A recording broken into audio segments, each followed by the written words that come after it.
You are Locked On Phillies Postcast, part of Locked On Sports Philadelphia, on the Locked On Podcast Network. Your team every day. Welcome into the show, everybody. Locked On Sports Philadelphia, the Locked On Sports Philadelphia YouTube channel. My name is Mark Farzetta. Thank you for being along for the ride, especially after an awful loss by your Philadelphia Phillies. Thank you for making Locked On Phillies Postcast your first listen every day. We're free and available wherever you get your podcasts and on YouTube as well. Part of the Locked On Podcast Network, your team every day. This particular episode brought to you by Booking.com. Booking.yeah, the right stay can make you a fan of any city, even your baseball rival's city. Today on Booking.com, the official accommodation partner of Major League Baseball. Get the Booking.com app today. Booking.com, Booking.yeah, Booking. What the heck was that, Philadelphia Phillies? Such a frustrating loss because this was the gift basket. The New York Mets and all their Mets magic, oh my goodness gracious, gift wrapped you. Kodai Senga, here, a guy who's pitched once. Hey, we're going to roll him out there, coming back from a shoulder injury. Haven't seen him. Hey, come on out. Haven't seen him since last year, the Phillies. They faced him twice last year. The first time, 7 scoreless, I believe it was, 1 hit. The only hit off of him was Cody Clemens, okay? Then they roll him out there a second time 2 years ago, not this season, but last season, and the Phillies are actually able to run up some runs on him. That's good to see. So they make him start the game, and Kyle Schwarber starts things off with his boomstick. The great Schwarberian does, and he gets you 1 run of offense right out of the gate, a leadoff ding-dong home run to the second deck in right field, 425 feet on a fastball. And the Phillies got nothing. Other than Kyle Schwarber getting you a single again, that time in the third, it gets you a hit again. This time a single in the third inning, and then nothing till the 8th inning of the game, where Bryce Harper and Nick Castellanos were able to get back-to-back 2-out base hits. One a double by Harper, another one a single by Castellanos, and then Cody Clemens decided to help you out a little bit by getting you another run there. Go figure. Cody Clemens is one of your offensive juggernaut leaders in the game tonight with 1 at bat in the 9th. But they gift-wrapped you this game. You had Zack Wheeler versus the bullpen, essentially. Drew Peterson, I know. Peterson is a guy who's not a bullpen guy. He's a starter. He's had success this year. But goodness gracious, just pitched 1 inning against the Milwaukee Brewers, comes out a couple days later, gives them 3 good innings tonight, and the Phillies had no answer for him. He even issued 3 walks, and the Phillies couldn't do anything with it. Such an absolutely frustrating loss for the Phillies because they literally, you see Senga go out there, you see David Peterson go out there, and the Phillies just couldn't get anything going in this type of game after Zack Wheeler gave you 7 innings, 1 hit baseball, 7 scoreless, 1 hit surrendered by Zack Wheeler. He pitched himself out of a couple of jams thanks to those walks that he allowed in this game tonight. And other than that, he was perfect. He was damn near perfect. And the Phillies offense had no support for him. No support while he was in the game. And then the bullpen. I'm going to be honest with you. Let's get the 3 big things, okay? I don't want to spoil this, okay? Let's get the 3 big things, okay? Here you go. Let's get to the offense here. Going into this game, rest versus rust. Rust versus rest. What camp are you in? I want to make something abundantly clear here. The Phillies offense today, okay? The Phillies offense today was not rusty. This is what they've been. So anyone looking at that, oh, the rest. Oh, they really got to the Phillies. Really? So they've been rusty. Really? That's a new thing where the Phillies offense is all of a sudden terrible? Because that's kind of been the thing for a while now, unfortunately. I mean, you're talking about a team that was 500 after the All-Star break?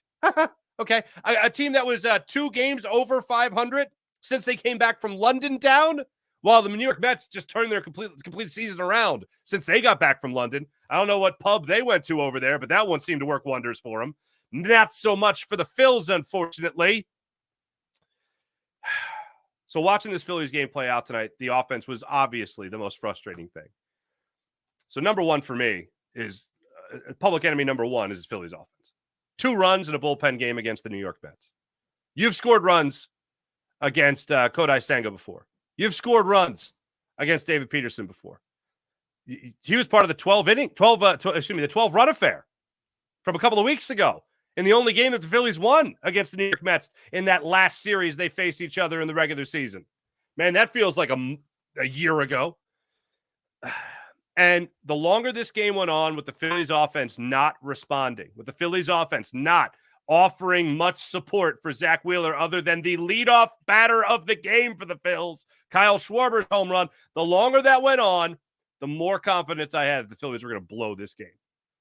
Because you knew once Wheeler was out, it was going to be a totally different ballgame. And when I saw Jeff Hoffman, we know at the end of the year, Jeff Hoffman was certainly leaking oil, leaking gas. And then he doesn't pitch in that scrimmage game the Phillies have on what was it, Wednesday of this week? He doesn't pitch in that because he's got a sore neck. He slept on it wrong, according to Rob Thompson. This brings me into number 2, the bullpen. You had, in this game, Jeff Hoffman come into the game. He gets charged for 3 runs. Then after that, you see, oh my goodness gracious, Matt Strahm come into the game. He gets charged for 2 runs. Orion Kerkering comes in. He's actually able to record something called outs. He gets more than 1. He gets the final 2 of the inning. But by the time it was all said and done, 5 runs had crossed the plate. And here's what was so infuriating about it. When you go in, look at that 8th inning, of course, the Phillies went into it 1-0.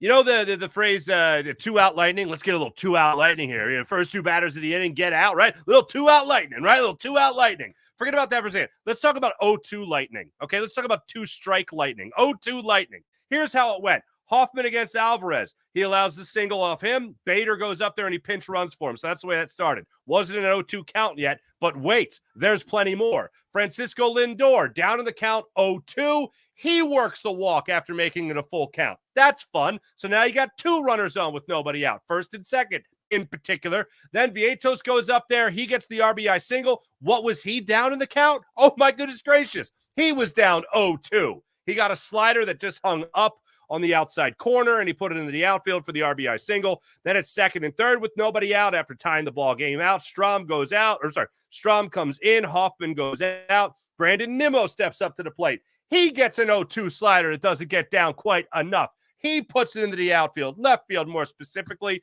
for an RBI single. It's now a 2-1 Mets lead. Goodness gracious, Pete Alonso goes up there. He gets into an 0-2 count. He gets a sac fly to center field. That scores another run. Now it's a 3-1 Mets lead. And then what would happen after? Oh, my goodness gracious, Iglesias. He gets up there to the plate. Oh, what does he do? Oh, he gets down in the count 0-2 as well. And what does he do?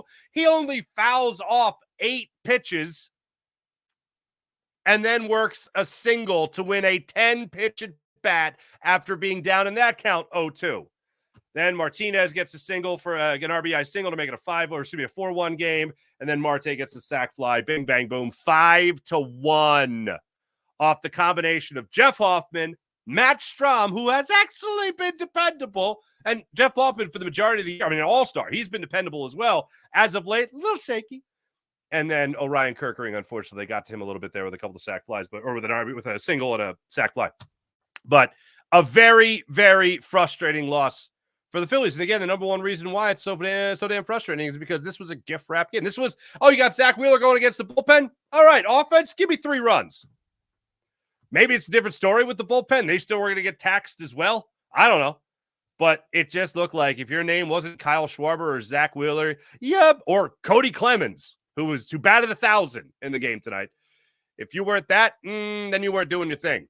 It was an awful way to lose a ball game for the Phillies. And here's the thing. As I said, you get into that 8th inning, and it's still 1-0. You know Zack Wheeler's not coming out after 111 pitches through the first 7 innings of the game. 1 hit.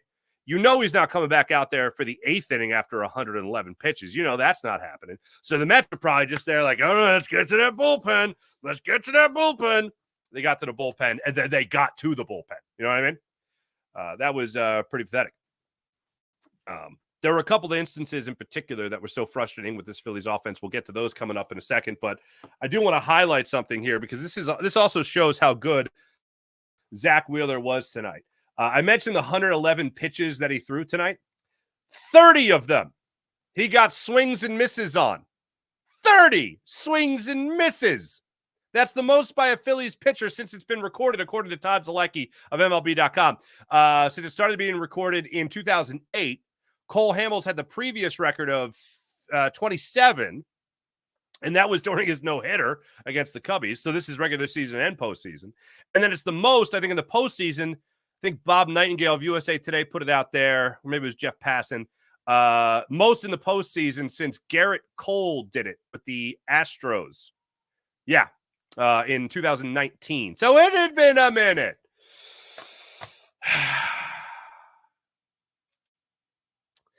The longer this game went on, the more I felt that we were actually going to watch and fear what we had been fearing going into this series. I was optimistic. All right, you know what? Here we go. We're in the playoffs. Everyone keeps talking about how different it is. Playoff experience is going to matter. Let's go. Let's do this thing, right? And then what was the thing that was in the back of our mind? Even the most optimistic Phillies fan, it was that the offense would not be there. And tonight, the offense was not here. When we come back, we'll take a look at some of those moments. And, you know, I do give the credit to the Mets. They stepped up and they got guys that were called upon to have a pretty big they had to have a great night. They had to have a huge night in order to keep this offense at bay, no matter how cold they might have been. They had to keep this offense at bay through bullpen arms for the most part, or a guy that pitched once this year in Senga. So we'll get to that when we come back, but it was a very, very horrendous loss by the Phillies tonight. When we come back, we'll take a look at some of those more specific instances with this Phillies offense and the moments that they really let everyone down. We'll be back in a second. This is Locked On Phillies Podcast. In the meantime, make sure you guys hit like and subscribe on the Locked On Sports Philadelphia YouTube channel. We'll have you throughout the postseason, however long that's going to last with the Phils, and then we'll roll right into your Philadelphia 76ers postcasts as well with yours truly. In the meantime, our friends Jason Martinez and Harry Mays have you covered for Locked On Eagles postcasts, so don't miss those as well. Back in a second, Locked On Sports Philadelphia and the Locked On Sports Philadelphia YouTube channel, Locked On Phillies Postcast. Now I get to tell you about the amazing people at Tonal. For those of us who thrive on getting things done, including workouts, every minute counts. That's why you need Tonal. Phillies bats need a little Tonal. You know what I'm saying? The smart strength training system that takes the guesswork out of working out, so you can make sure you're making the most out of every single repetition. When life gets busy, fitting in the workout can be stressful. Tonal makes it that much easier. Tonal is the world's smartest and most effective strength training system that helps get you stronger. Powered by AI, Tonal helps you learn, and it also learns every single rep you take so that you understand that you're getting the absolute most out of Tonal. That's how incredible Tonal is. When you talk about Tonal, you're talking about like it's almost like having a personal trainer live in your house, because Tonal learns from your movement and provides suggested weight recommendations for every move with detailed progress reports. They even create personalized programs for you and workout suggestions or recommendations based on your individual goals. Unlike traditional gym equipment, Tonal uses adaptive digital weight to advance your training techniques. From professional athletes to mothers of 3, fathers of 4. Tonal is trusted by thousands who have become their absolute strongest thanks to Tonal. Right now, Tonal is offering our listeners and our viewers $200 off your Tonal purchase with promo code LOCKEDONMLB. That's promo code LOCKEDONMLB. At Tonal.com, use LOCKEDONMLB for $200 off your purchase at Tonal.com. Promo code LOCKEDONMLB for $200 off with Tonal. So I mentioned a second ago all the lightning that was going on there, the 0-2 lightning in the 8th inning by the New York Metropolitans. Well, there was a couple of instances where the Phillies had some chances here. And probably the best example of that was in the 5th inning for the Phils. Of all people, and I absolutely love that Johan Rojas got the start tonight. When the lineup card came out before the game and I saw Johan Rojas was in center field, I said, hell yeah. So Johan Rojas goes out there in the 5th inning, and he works a leadoff walk against David Peterson. Goes up there, gets the leadoff walk. Kyle Schwarber then steps up to the plate. He works a 3-2 count. He ends up grounding out to second base. Turner steps up there. He fouls out to Pete Alonso down the first base line into shallow right field. So now down 2 outs. Bryce Harper steps up to the plate. He strikes out on a fastball away. Chasing it. Your 9-hole hitter, who literally had been asked throughout the entire season to do as little as possible, except for maybe, hey, go down to the minors for a second and learn how to bunt a little bit better, and then he could really help us out. And then he plays like a gold glove level center field. And he goes out there tonight. He gets on base in that 5th inning. Schwarber, Turner, Harper, nothing, and still enjoying a 1-0 lead at this point, and they couldn't add on. The damage had been done, as I mentioned earlier, in the top of the 8th inning. The Phillies tried to get something going in the bottom of the 8th inning. Top of the 8th inning, 5 runs there for the Mets. Bottom of the 8th inning, Kyle Schwarber started things off. You got the top of the order coming up. In the back of your mind, the most optimistic Phillies fan is thinking, all right, just get something going. You got top of the order coming up. You got Maton out there. The announcers in the game are even waiting for it to happen. Well, okay, well, if Maton lets one guy on base, they're probably going to go right back to somebody else in the pen. So they're foreshadowing. Unfortunately, it wasn't foreshadowing because it didn't happen for the Phillies, that is. Schwarber goes up there. He strikes out looking at a curveball away. Turner strikes out swinging at a big looping sweeper against Maton. Then Harper goes up there, puts one down the right field line for a double. Runner on second. 2 outs. Nick Castellanos gets a hit. First and third. Look, I was watching the game with some people. They thought maybe you send Harper on that situation. I think with 2 outs, you just keep him on that spot.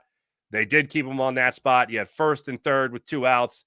Alec Boehm then grounds into the 5-4 fielder's choice to end, even if you want to call it a threat. And the Phillies scrounge 1 run together in the bottom of the 9th inning, thanks to Cody Clemens. Look, we had been watching this team all season. We know the offense was not nearly the same offense that we had seen since before London, certainly since before the All-Star break.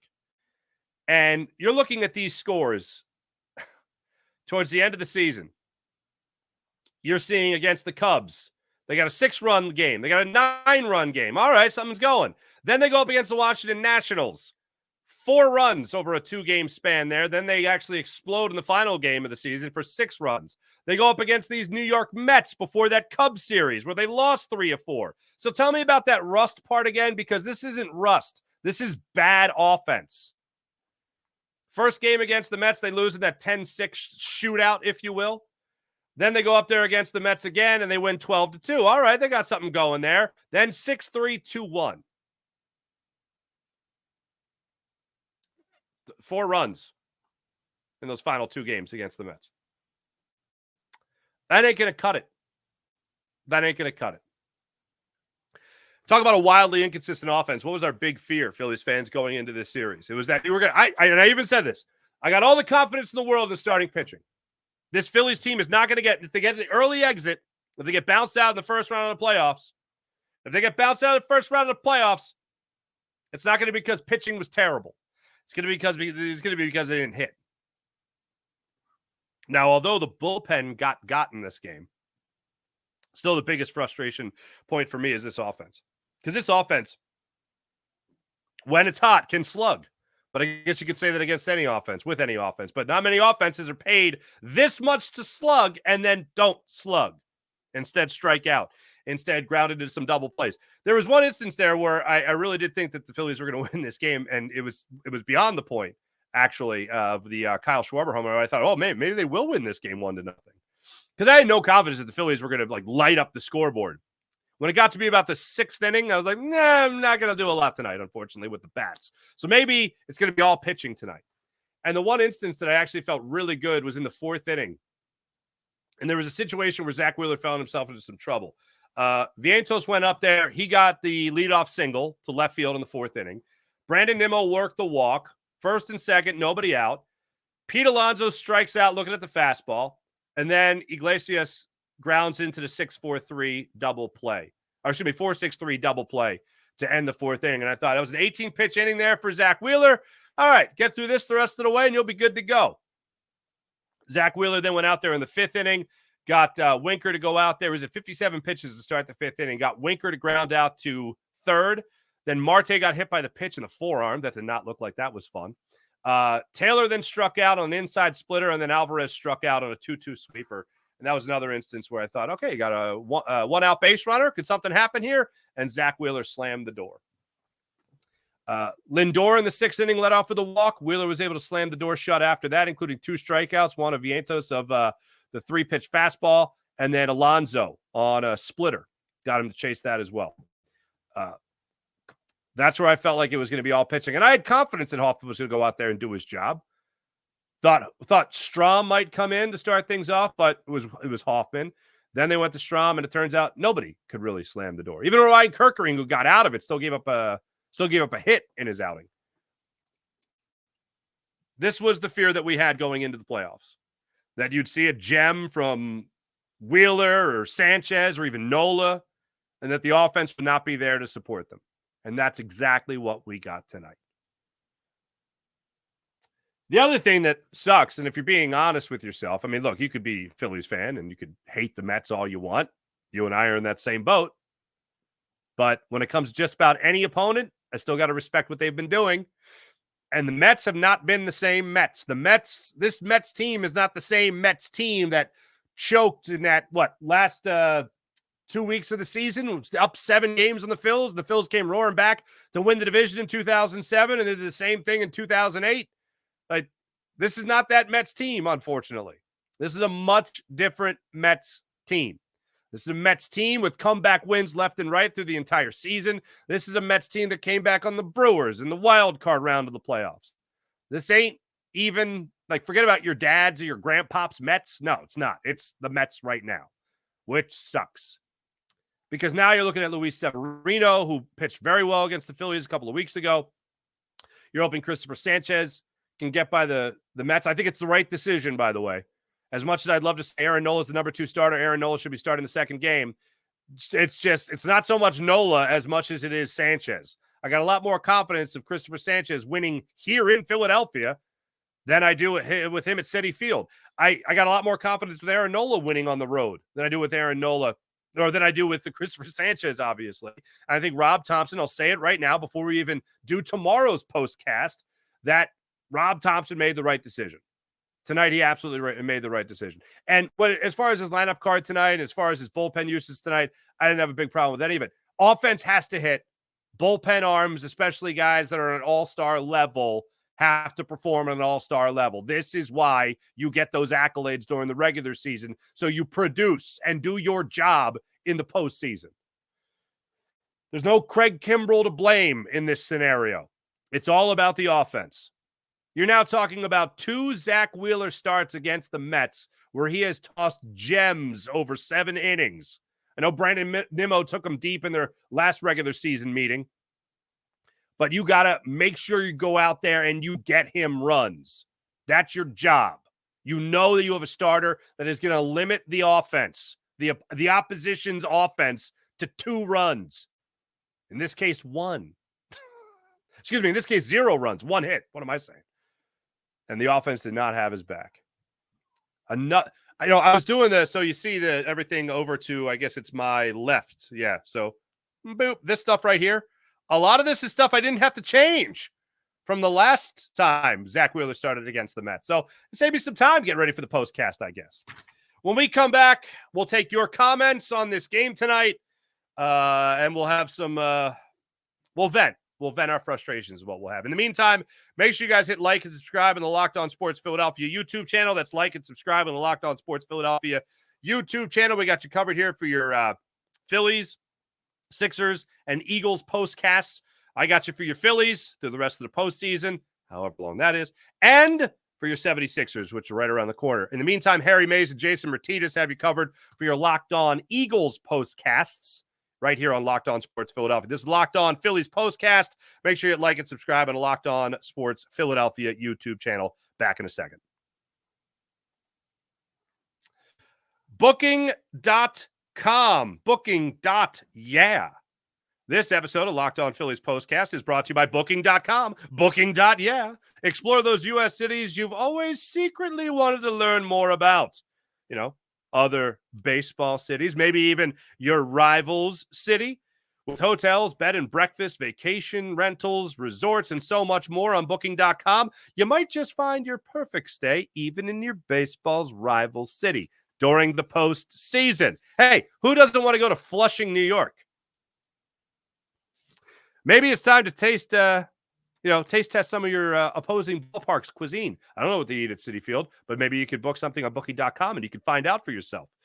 Booking.com can find the stadium stay that's right for you, and also right by that opposing stadium. With Booking.com's wide variety of choices across the United States, you can go incognito in all your baseball rival city. Even not for baseball, I just use Booking.com for a vacation to Puerto Rico. So I'm going to be enjoying myself down there in a couple of weeks. Booking.com can help you book a stay that's close to your home team or rival's stadium.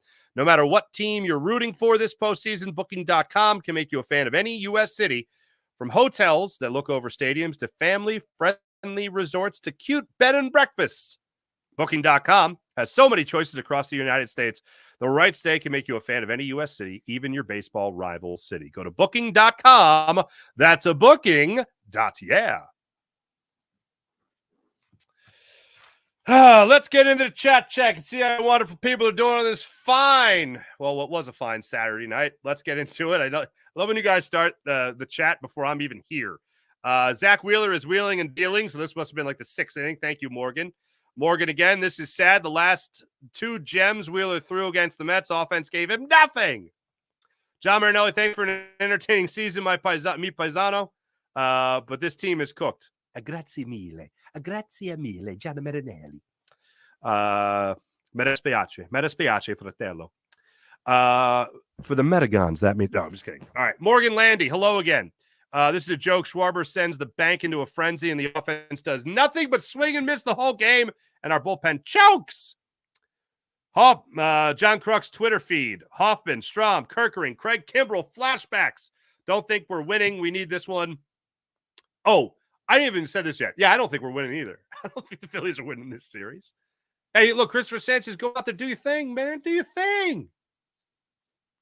Him and his wife just gave birth to a beautiful baby. Go out there, do your thing for the little baby. You know what I mean? But even if you do your thing, I don't know if the office is going to do their thing. If they don't do their thing, then the whole Phillies team isn't going to do their thing, which is in advance. I can't take a first-round exit against the Mets, I'll tell you that much. John Kruk's Twitter feed again. Unless Ranger returns to form, I don't see how they could. I don't see it either. Messiah, what's happening? No run support for Zack Wheeler again. So sad. Frickin' Phillies, appropriately named. What was more painful, watching the Phillies have zero offense or the bullpen have a meltdown of epic proportions? I'm going to go with the offense. The offense melting down was extremely painful. Even melting down. It wasn't even melting down. It was just being terrible at hitting. I feel hurt and betrayed by my team, says Nick. I feel used, manipulated, betrayed. Babs, what's happening? I don't know, Farzy. All those all-star pitchers and still nothing. And the hitting is feast or famine as usual. See, this is where I still rather have the rest. Because this isn't rust. This isn't rust. This is just a bad offense. A very inconsistent offense. Friggin' Phillies get Bryson Stott's play. Oh, that was so rough. 8th inning, emblematic of his entire year. Yeah, but he's been great in the field. He allows so the 6th run that scored was unfortunately off his, JT Realmuto made the throw to second base. I thought he recorded the out. And I actually never saw that before, where the fielder applied the tag, and they were appropriately during the broadcast likening it to or comparing it to the NFL, where it's like, well, did he complete the catch? Did he survive the ground? Remember that phrase? Even though it's not the rule in the NFL anymore, it still reminded me of it. And I thought, hold on a second. So wait, he tagged him with the ball in his mitt. Then the ball was loose, but he corralled it again. It's the right call. I know the rule. I just never see it played out like that. And then the ball to go off his mitt for the RBI single. Evelyn. Hello, Evelyn. Wheeler throws a hell of a game, and the offense gives him just 1 run. Bullpen gives up 6 runs. I am disgusted with this team at this moment, as am I. I told you guys before, it's the Larry David meme. Bleep you, I'll see you tomorrow. You know what I mean? That's what it's like. Tim, hello again. Wheeler was amazing and should have pitched the whole game. Well, he's at 111 pitches. If you can't win tomorrow, it might be over. I mean, I feel like it's over right now. I hate to be that dramatic, but like, are the Phillies just going to snap out of it? Like, they might get the one, like they did in the series at the end of the season against the Mets. They might get the one game where they get 10, 12 runs, and then after that, score 2, 3 runs. Cody Clemens, and it comes down to Cody Clemens and Kyle Schwarber doing it all. Pin 9617, a masterpiece from Wheeler, wasted. Kelly Betts, hello, can't hit, can't win. Graham, hello.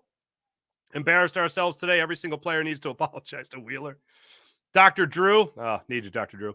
Mets fan here, not trying to talk smack or anything, but now you understand how it felt to waste so many DeGrom starts. I think every fan base can identify with that one pitcher that just never got run support. I mean, we saw that with Aaron Nola a bunch in the first half of his career. Cole Hamels, we saw that a lot with Cole Hamels, especially in his latter stages as a Philly. Bonnie Watson, okay, Mark, what's the diagnosis? The diagnosis is this team's cooked. Like, I really wish it wasn't. Like, the Kyle Schwarber home run was so great because the Mets had things go their way. For the Phillies to have the long break and to get a leadoff home run by Kyle Schwarber, it's like, don't talk to me about rust. And then the rest of the game happened. They got no offense.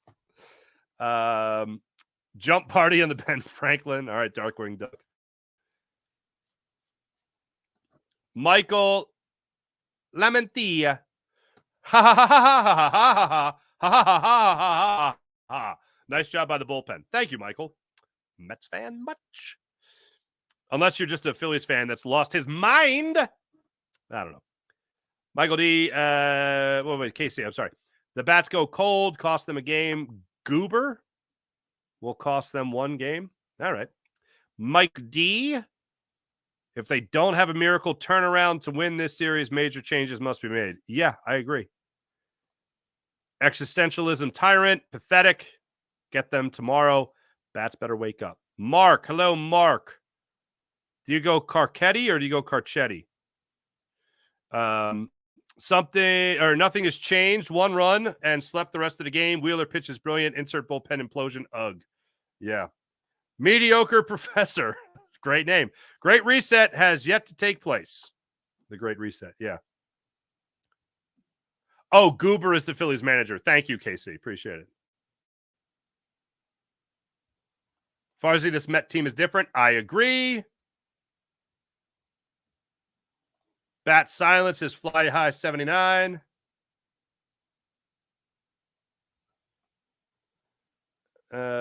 Robbie Deary, sad face.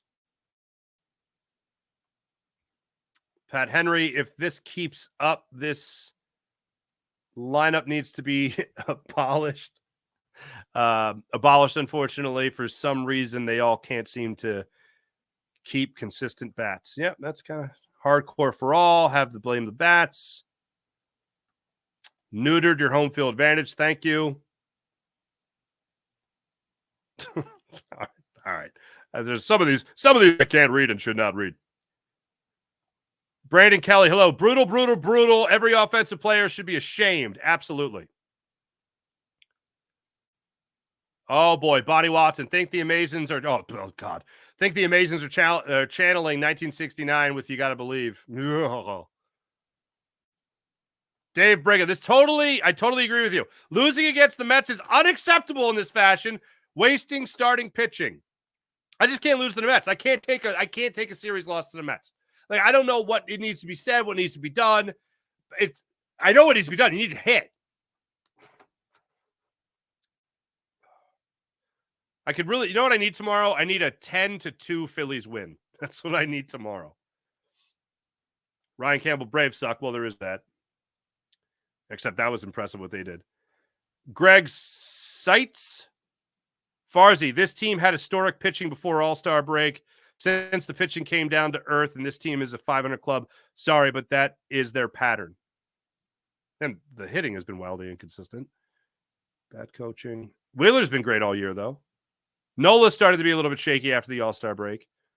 Sanchez had some bumps in the roads. He straightened out. I mean, Walker is just terrible. That should have never happened.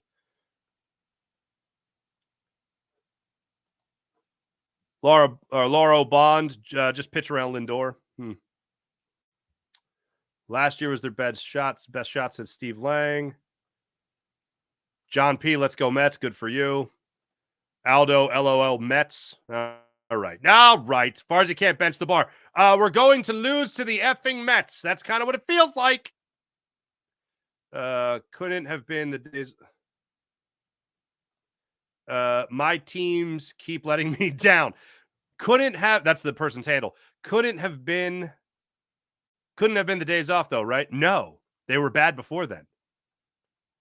If anything, I was hoping the Phillies would look at this the week off like the Mets looked at London. Like, all right, reset button. Ray and nephew? Okay. Mets have the best record in the second half. Yes, that's true. That's very true. Oh, perfect for pronunciations. Thank you. Thank you. Appreciate everybody in the chat. You guys are great as per usual. Look, my takeaway from this game overall, before going into game 2 of this series, is that the Phillies bats, it just comes down to the Phillies offense. The Mets have shown that they're going to hit, and the Mets are going to show they're going to keep hitting. The Phillies need to find that swing, man. And Kyle Schwarber tried to get everybody started off on the right foot. He went out there, and of course, he got you 2 hits. He had the only hits of the Phillies game up until the 8th inning, till the bottom of the 8th inning. Other people have to step up in this lineup, and they got to put pressure on the New York Mets. And tomorrow, Luis Severino, who's already got 1 appearance under his belt already in this postseason, will get the start. He was 11-7 on the season with a 3.91 ERA. Right-handed pitcher, 30 years old. He did face the Phillies twice in September. Both times, 6 innings in both those starts, 12 total, 6 runs earned. 12 innings in those 2 starts in total, 6 runs earned. So let's hope the Phillies go out there and handle that business against Luis Severino tomorrow. 4:08 start time yet again. On the hill for the Phils will be the lefty Christopher Sanchez. He'll be making his first playoff start since he started against it. Was pulled way too early against the Arizona Diamondbacks last year in the NLCS. He also faced the Mets twice in September. Once on the road, did not go as well as the time he faced them on the 15th at home. He went 7 innings, 1 run, 6 hits against the Mets on the 15th of September at Citizens Bank Park. In New York, not terrible. 5 innings, 2 runs, 3 hits. He also walked 5. Miracle he only allowed 2 runs. That's who'll get the start tomorrow for the Phillies. I'll be with you guys after Christopher Sanchez takes on Luis Severino tomorrow at 4:08. You guys can catch me right here on Locked On Sports Philadelphia's POSTCAST.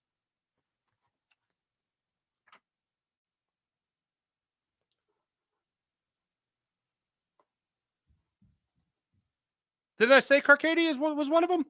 Or did I say Carcade? Carcady. I thought I said that right. I gave you 2 options. I know that. I thought the second one was wrong. The first one that I gave with the CH sound making the cuss sound, that was the authentic Italian right there. I think I had that right. Anyway, thank you. Appreciate it. Thanks, everybody in the chat. You guys are wonderful. We'll be back with you guys tomorrow. Make sure you like and subscribe to Locked On Sports Philadelphia. That's Locked On Sports Philadelphia. My name's Mark Farzetta. You guys can also follow me on social media at Mark Farzetta as well. Have a wonderful rest of your evening. I don't think they will, but I hope they do. Phil's bounce back tomorrow against the Mets and even things up before going up to Flushing. Thanks, everybody. See you tomorrow. Bye.